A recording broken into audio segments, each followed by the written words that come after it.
শুধু ভবন তৈরিই যেন উন্নয়নের প্রতীক না হয় এ মন্তব্য করে মৎস্য ও প্রাণী সম্পদ উপদেষ্টা ফরিদা আক্তার বলেছেন, প্রতিটি ক্ষেত্রে বাংলার কৃষি, প্রকৃতি, সংস্কৃতির বাস্তবায়ন করতে হবে।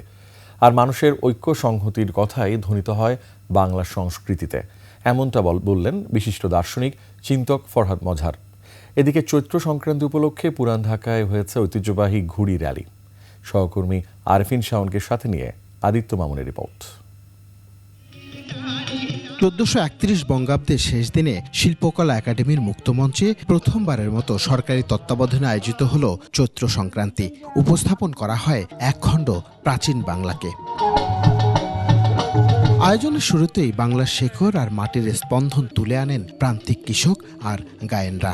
ধানের গান, শস্য বীজের গানে উন্মাতাল শিল্পকলা একাডেমি।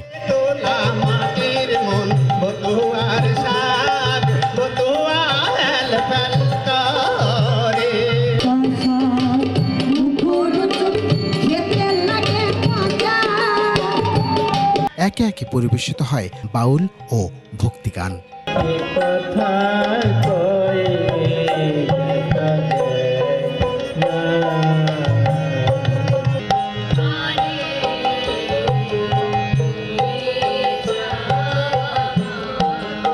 পরে ষড়ঋতুর বাংলাকে গুরুত্ব দিতে আহ্বান জানান মৎস্য ও প্রাণী সম্পদ উপদেষ্টা। আমাদের দেশটা যে কত সমৃদ্ধ দেশ, এটা বুঝতে হলে প্রকৃতির দান হিসেবে পাই, সেই প্রাণ প্রকৃতি রক্ষা করার কাজ যেন আমরা করতে পারি, চৈত্র সংক্রান্তি আমাদেরকে সেই শিক্ষা দেয়। একই অনুষ্ঠানে কথা বলেন কবি, দার্শনিক ও চিন্তক ফরহাদ মজহারও। বলেন, বাংলা সংস্কৃতির সাথে ব্রহ্মাণ্ডের সম্পর্ক থাকায় তা সাধনায় পরিণত হয়েছে। বিষুব যে অঞ্চল, এটা সূর্য অতিক্রম করে চলে যাচ্ছে এবং এটা সংক্রান্তি, এবং এরপর থেকে বৈশাখ শুরু হবে, নতুন নক্ষত্রের পরিমণ্ডলে আমরা প্রবেশ করছি। তাহলে এক গ্রহ থেকে আরেক গ্রহের সঙ্গে সম্পর্ক রচনার সংস্কৃতি হলো বাংলার সংস্কৃতি।